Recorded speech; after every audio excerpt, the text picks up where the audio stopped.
Goeiedag geliefdes, ek groet u in die wonderlike naam van ons Heer Jesus Christus. En ek bid dat die liefde van God, die genade van ons Heer Jesus Christus en die troue gemeenskap van God se Heilige Gees met u sal wees en bly. Ons is tans besig met Psalm 119. En ek gaan vandag met u stil staan daar by die 94ste en 95ste vers wat so klink. Aan u behoort ek. Verlos my, want ek soek u bevele. Die goddelose lê en wag op my, om my om te bring. Ek gee ag op u getuienisse. Nou in hierdie twee verse kry ons 'n paar dinge, wat ek sommer net opsommend vir u wil sê. Ons kry 'n verklaring wat hy maak. Aan u behoort ek. Ons kry 'n versoek wat hy tot die Here rig. Here, verlos my. Ons kry verder 'n verbintenis wat hy met die Here het, as hy sê, Here, want ek soek u bevele. Ek verbind my daaraan om u bevele na te kom. En dan kry ons 'n vyandige aanslag, die goddelose lê en wag op my. Nou kom ons kyk na hierdie pragtige psalm wat voor ons is. As die psalms begin met 'n ongelooflike stelling, 'n geweldige stelling. Aan u behoort ek. Geliefdes, besef u die impak van hierdie woorde. As die psalms vir ons kom sê, aan u behoort ek. Hy het 'n verhouding met die lewende God. Hy wandel met die lewende God. U kan op Psalm 27 lees, u kan op Psalm 18 lees, verskeie psalms waar Dawid sy verhouding met God uitspel. Maar vereën my om ook net hierdie woorde net gou vir 'n oomblik in ons harte vas te maak. Aan u behoort ek. En dit vir myself te sê, ek behoort nie aan myself nie. 1 Korintiërs 3 vers 23 sê, julle behoort nie aan julleself nie, julle behoort aan Christus. 1 Korintiërs 6 vers 20 sê, julle is duur gekoop, verheerlik God dan in julle gees en in die liggaam wat aan God behoort. Wat 'n geweldige woord as jy jou verhouding met God so kan uitspel. Wat 'n geweldige voorreg het ons, om net hierdie woorde te kan sê, my God en my Vader. Om te weet dat die beloftes van God in sy woord vir u en my 'n realiteit is, 'n werklikheid is. Dink aan daardie mooi woorde van Johannes 10 vers 28 en 29. Ek gee julle die ewige lewe en niemand sal julle uit my hand uitruk nie.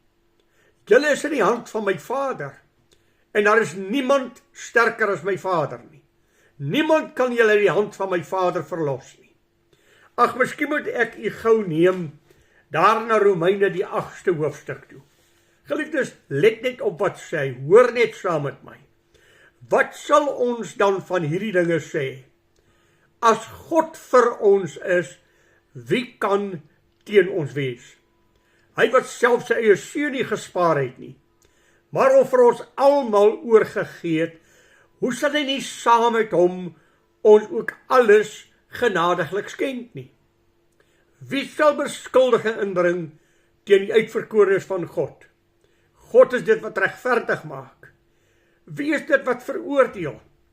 Christus is dit wat gesterf het, ja nog meer wat ook opgewek is, wat ook aan die regterhand van God sit, wat ook vir u en my intree. Wie sal ons skei van die liefde van Christus?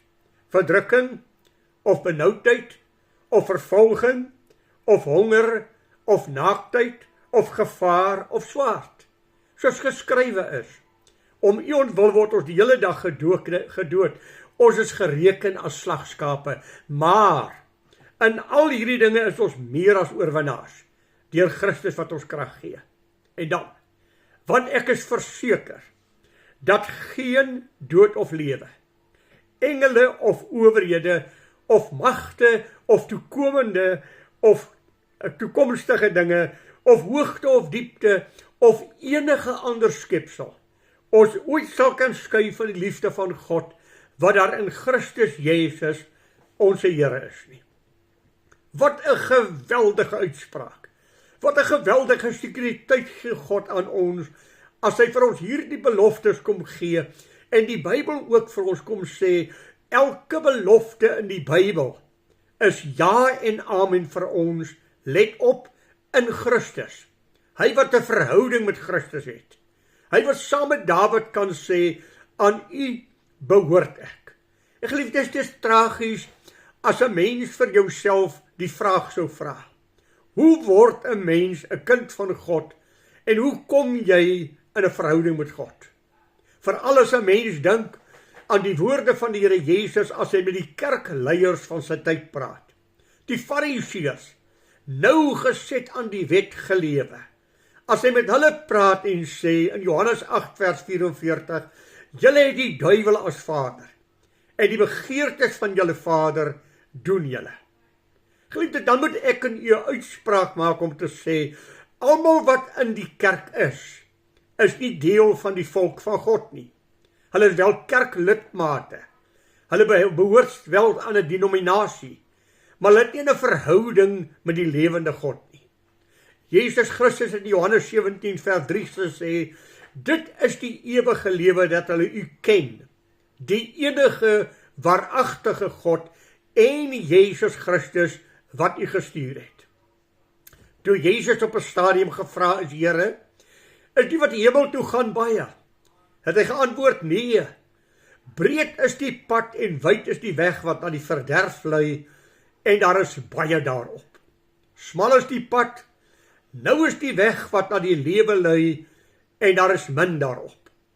Daar in Johannes 5 vers 40 lees ons dan ook die tragiese woorde wat sê, hulle wou nie na my toe kom, dat ek hulle die ewige lewe kan gee nie. Want geliefdes, Johannes 1 vers 11 en 12 sê, hy het na sy eie mense toe gekom, en hulle wou hom nie aanneem nie. En dan sê hy, maar almal wat hom aangeneem het, aan hulle het hy die mag gegee, om kinders van God genoem te word.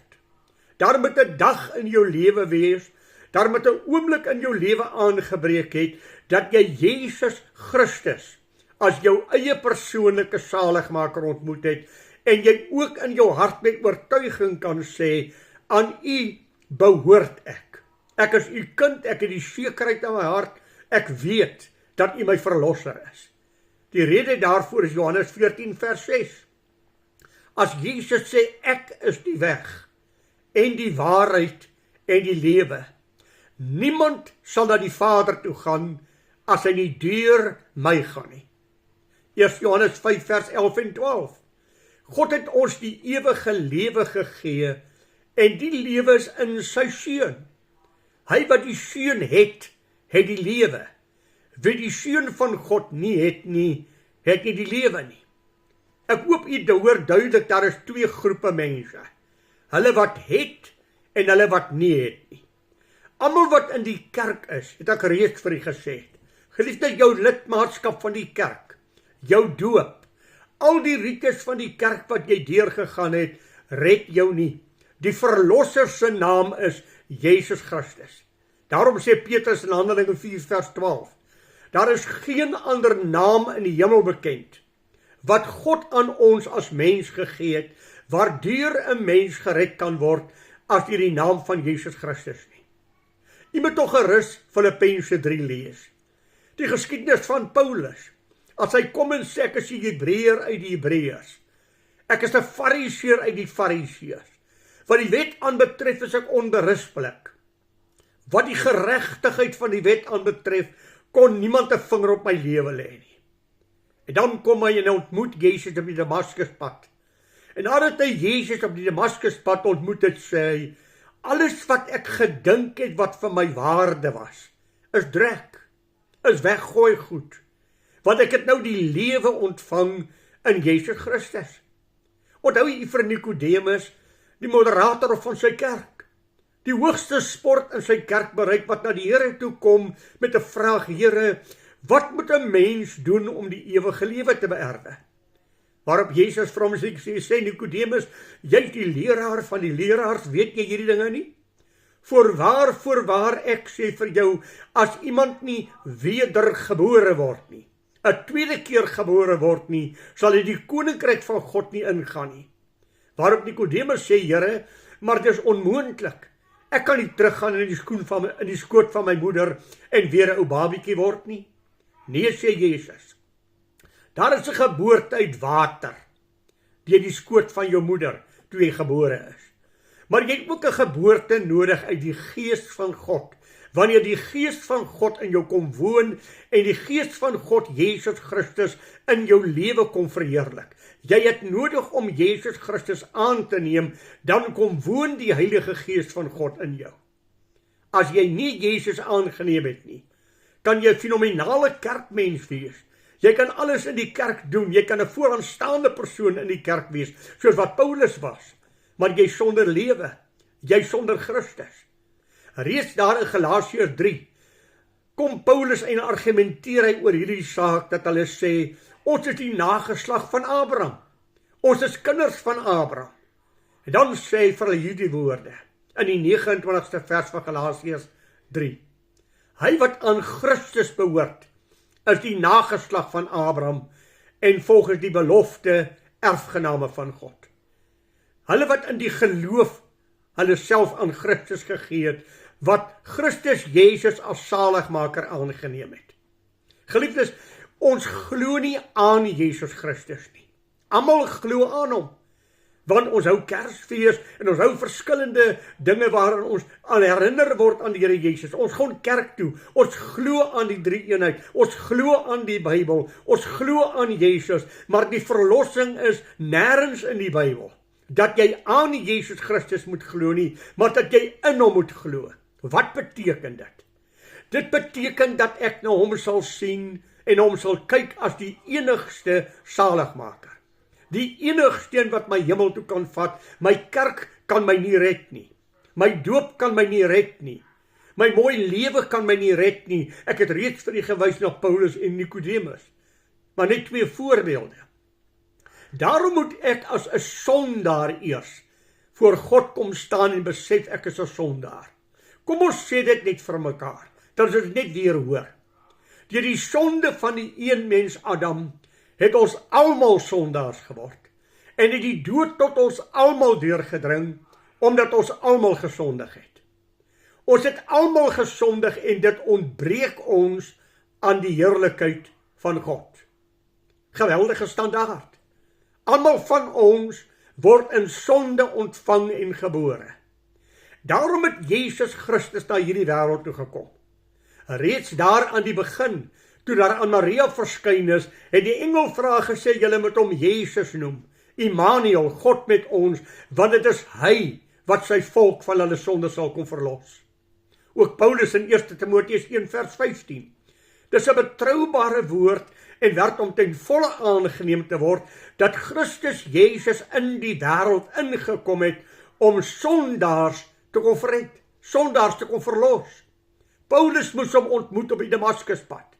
Hy sê, ek het gereken dat ek met God reg is. Ek het gereken my verhouding met God reg is, maar ek was nie met God reg nie. Ag, my eie persoonlike lewe. Ek het regtig 'n voorbeeldige mooi lewe geleef. Ek was altyd ingestel meer op die dinge van die Here, en dit was vir my heerlik om oor God en sy gebod te dink. Totdat iemand eendag vir my gevra het, ou Jannie, as jy vandag te sterwe kom, is jy seker dat jy hemel toe gaan? Ja, oom Piet, ek lewe 'n mooi lewe, ek is voorbeeldig, ek deel nie in hierdie wêreldse vermaaklikhede nie, ek is regtig aan die Here toegewyd, het ek gereken. En toe sê hy vir my hierdie woorde, ou Jannie, het jy ooit al besef dat jy 'n sondaar is?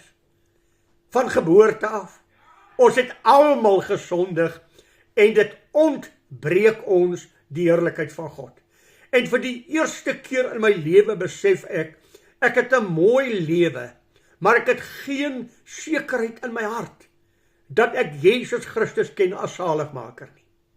Ek het by 'n koshuisbedjie gaan kniel, en vir die Here gesê, Here, vandag kom 'n goeie sondaar na jou toe, maar ek is verlore, Here. O Here, red my siel, maak my asseblief u kind. En daar het iets in my binneste gebeur. Ek het geweet dat ek weet ek het 'n verhouding met God. Aan U, o Here, behoort ek. 'n vrede en 'n sekerheid wat my hart gevul het. Geliefdes, ken jy dit? Het jy dit al ontmoet? Dit is vir my so geweldig as ek ook kyk na die volk van Israel. Daar op die dag van Pinkster. Hulle kom om God te kom aanbid. Besnyde mense. Hulle kom fees vier. Hulle kom die Paasfees herdenk van die paaslam wat geslag is, wat uit Egipte land vir 'n verlossing gebring het deur die bloed van die lam. Petrus staan op en hy preek. Hy sê hierdie Jesus wat julle gekruisig het, is die Messias. En hulle oë gaan oop en hulle ontdek dat Jesus Christus is die Seun van God en hulle roep uit, wat moet ons doen om gered te word? Waarop Petrus vir hulle sê, bekeer julle.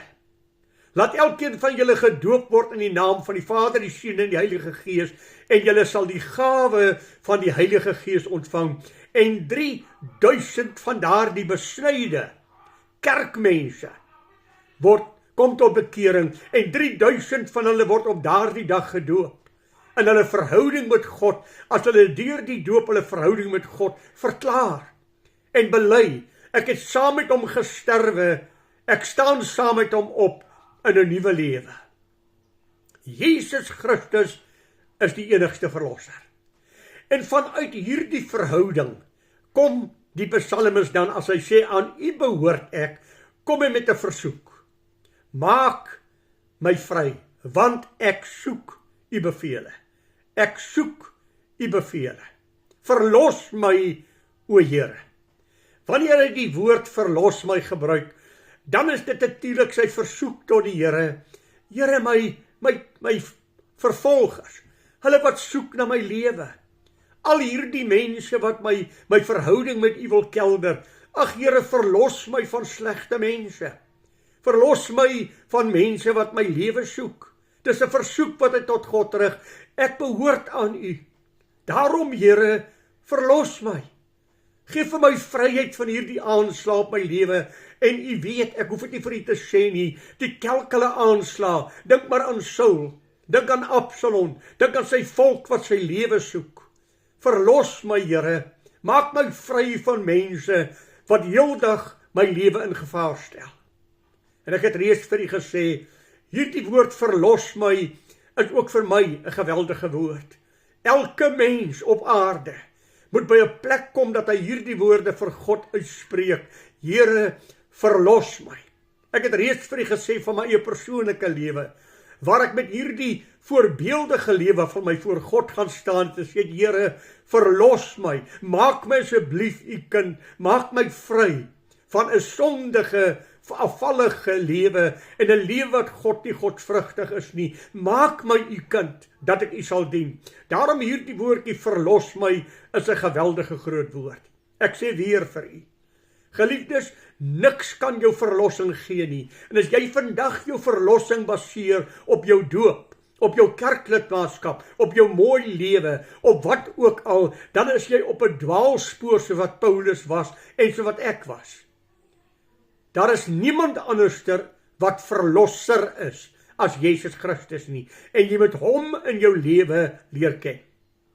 Dan kom hy na die Here toe met 'n verbintenis. Here, want ek soek U bevele. Ek stel my daarop in om te hoor wat U vir my sê. Om U bevele te hoor, maar meer as dit, om U bevele na te kom. Kom ek lees vir die gou bietjie. Johannes 14, wat het die Here Jesus Christus gesê aangaande hierdie saak? Kom ons lees vers 13 tot 15.